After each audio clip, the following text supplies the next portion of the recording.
Acompañando. Y en ese momento tratando de recordar cuando estábamos en la pandemia por COVID-19, algo que siempre tratábamos de mencionar era cuáles son estos signos de alerta que nos hacen ir justamente a una emergencia para poder evitar o atender oportunamente las complicaciones. ¿Qué les parece si damos un repaso justamente sobre estos signos de alarma que nos permiten ir de manera oportuna si tenemos COVID? Por supuesto, esto en nuestro segmento de salud con el doctor Elmer Huerta. Elmer, buenos días. ¿Cómo está, doctor Huerta? Buen día, doctor. Hola, Sara, gusto de saludarte. Noemí, buenos días. Jorge, buenos días. Bienvenido al barrio. Gracias, doctor. Qué suerte que has tenido tan largas vacaciones. ¿eh? Sí. La suerte de algunos. Bueno, gracias, gusto de saludarlos. A ver, Sara, haces una pregunta sumamente importante y que permite recordar y reafirmar un concepto así, elemental, básico, medicina 101, podemos decir, que todos debemos saber, que se llama historia natural de una enfermedad. A ver, vamos a recordar qué significa esto de historia natural. Todas las enfermedades que están estudiadas, catalogadas, por ejemplo, fiebre tifoidea, tuberculosis, COVID-19, cáncer del hígado, leucemia, cualquier enfermedad que tengamos, digamos, que esté estudiada, tiene lo que se llama una historia natural. ¿En qué consiste esto? La historia natural se ha determinado por el estudio de miles de casos de una cierta enfermedad. Entonces, lo que hacen los científicos es, dicen, de cada 200,000 o 300,000 casos de tifoidea, ¿cómo es que se comporta esta enfermedad? ¿Cómo empieza? ¿A los cuántos días empieza la fiebre? ¿Hay diarreas? ¿No hay diarreas? ¿Hay vómitos? ¿Hay hemorragias? ¿Cuántos días dura la fiebre? ¿Con qué se complica la fiebre tifoidea? Y si se complica, ¿en qué día se complica? ¿A la semana? ¿A las 2 semanas? ¿Y cuál es la complicación más frecuente? Se dan cuenta, compañeros, cómo así se estudian las enfermedades y esos datos, esas respuestas a estas preguntas que me acabo de hacer con respecto a la tifoidea, constituyen lo que se llama historia natural. Igual, costó más o menos 1 año y medio, 2 años para que se logre determinar la historia natural de COVID-19. No fue tan rápido, pero ahora más o menos se conoce la historia natural de COVID-19. ¿Cuál es? Que te infectas un día X y con las nuevas variantes, al día siguiente o a los 2 días ya estás empezando a presentar síntomas. Eso ha cambiado con el primer virus que había en el año 2020, en que ese periodo era más días, 4 o 5 días. Ahora no, al toque, al segundo día ya estás presentando síntomas. Eso es historia natural. Luego te empiezan los síntomas. Y acá viene una variedad enorme de casos de síntomas, compañeros. No hay 2 casos iguales. A alguna persona le da con fiebre alta y otra dice, ay, a mí no me dio con fiebre. A algunas personas les da con tos y otra dice, a mí no me dio tos.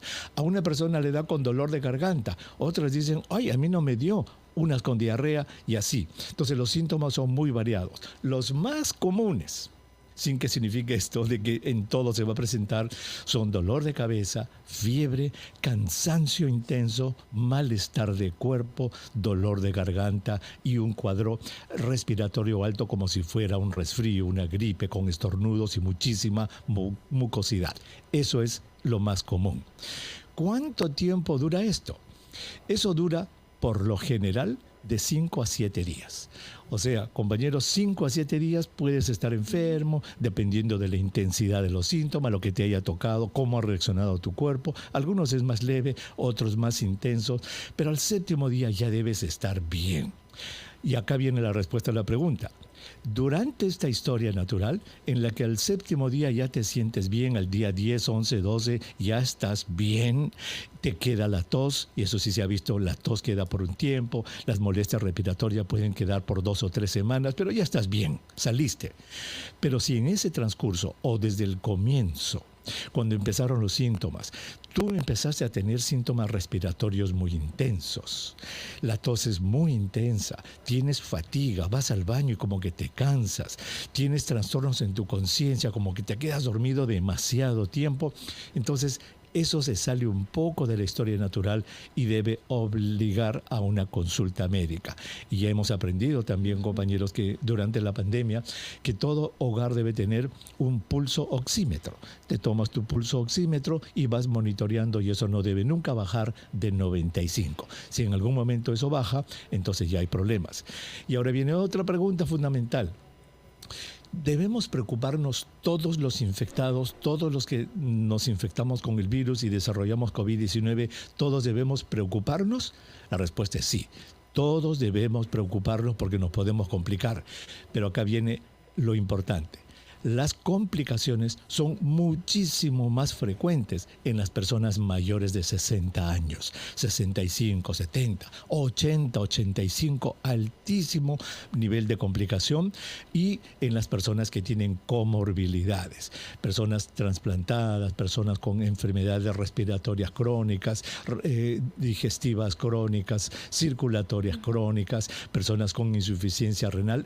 Esas personas son las que más atentas deben estar a estos síntomas que hemos dicho, la conciencia y el estado respiratorio. Doctor Huerta, ¿y hasta qué día luego del contagio una persona con la COVID-19 también tiene o corre el riesgo de seguir contagiando, ¿no? O en todo caso tiene la posibilidad de propagar el virus a personas de su entorno?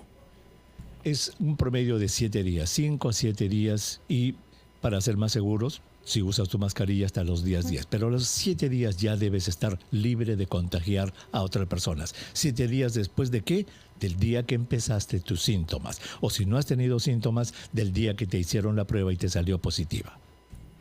Doctor, Okay. y dentro de los 5 o 7 días, que es lo normal, de pronto tengo alguna molestia, dolor de cabeza, no lo sé, ¿existe ya con el avance de la ciencia algún medicamento específico para COVID-19 que puedo consumir y que puede aliviar mis molestias?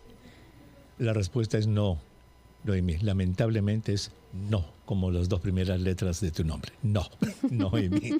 No, Noemí.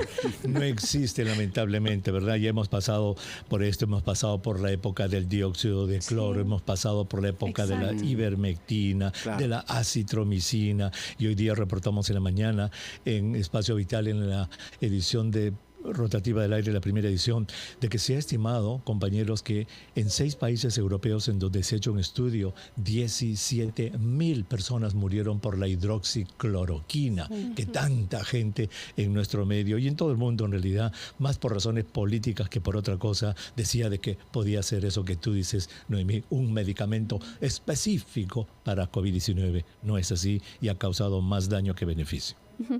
Elmer, nos has comentado que, por ejemplo, cuando un nivel de oxigenación es menor a 95, cuando los síntomas de la tos son muy intensos, esos son los momentos para poder acudir a un centro de salud, a una emergencia, ¿no? Porque algo podría estar complicándose. Pero ¿qué pasa con el long COVID? ¿Hay también cuadros que se complican? Buena pregunta, excelente pregunta. Hemos descrito la historia natural más o menos hasta la segunda semana, ¿verdad? Te dije 7 días y de ahí la siguiente semana te persisten los síntomas, pero la tos puede persistir por 3 semanas, un mes, pero al mes ya debes estar bien, Sara.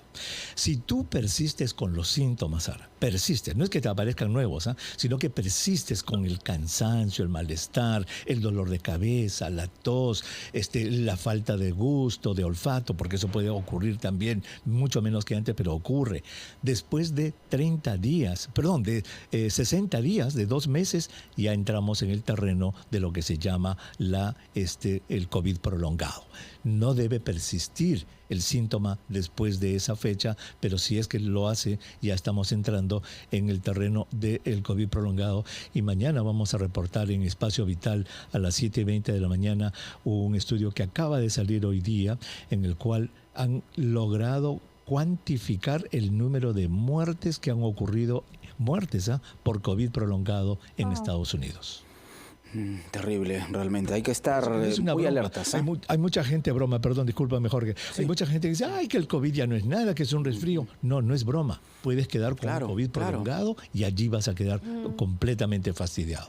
Muy bien, doctor Huerta, muchísimas gracias. Hay que estar muy alertas entonces, permanecer siempre muy alertas frente a la vacuna, COVID-19. Jorge. Tenemos un minutito. La vacuna es extraordinariamente muy importante.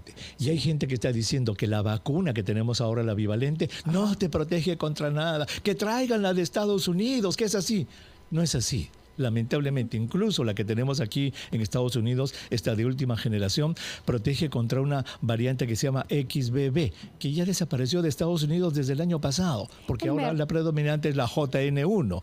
Claro. Pero la buena noticia, y eso lo ha aclarado la Organización Mundial de la Salud, es que todas las vacunas, incluida la bivalente que tenemos en el Perú o esta que tenemos en Estados Unidos, que ya pasó también porque ese virus ya desapareció, todas nos protegen en un porcentaje que va alrededor del 70% de la muerte y de la hospitalización. Así es que, señora, si alguien le ha comido la oreja diciéndole de que las vacunas, la bivalente, no sirve, no le haga caso y vacunes. Sí, por favor, Elmer, y algo que quisiera, por favor, que vuelvas a reiterar, porque también, tú sabes, hay muchas corridas y muchas mordidas de oído respecto, por ejemplo, de que en otros países no piden la bivalente, ¿y por qué acá sí? Entonces, ¿para qué vacunarse? Eso es algo que también empiezo a escuchar en mi entorno con cierta frecuencia. Correcto, eso porque un cierto profesional de la salud dijo de que en Estados Unidos han prohibido esa vacuna bivalente. Mentira, no la han prohibido. Lo que pasa es que como sacaron la nueva, la otra ya la sacan del mercado. Claro, pero nadie la ha prohibido. Claro. ¿Me entiendes? O sea que hay que vacunarse contra la bivalente, es lo que tenemos. Y cuando llegue la nueva, la que se está usando en Estados Unidos, va a ser contra la XBB, que ya no existe ni en Estados Unidos ni en Perú. Entonces, creo que la lección es que el virus nos lleva un paso de ventaja, pero la ventaja que tenemos nosotros es que todas estas vacunas protegen contra las Omicron, y ese es el concepto que debemos tener. Así es que, señora, señor, por favor, proteja a su papá, a su mamita, protéjalos, vacúnenlos con la dosis bivalente que tenemos en el Perú, que con eso va a estar protegida. Muy bien, muchísimas gracias, doctor Elmer Huerta. Nos reencontramos más tarde en Espacio Vital. Hasta las 5. Consultorio Vital hoy día a las 5 de la tarde para nuestros oyentes. Perfecto, volvemos con más aquí en Encendidos y en RPP, la voz de todo el Perú.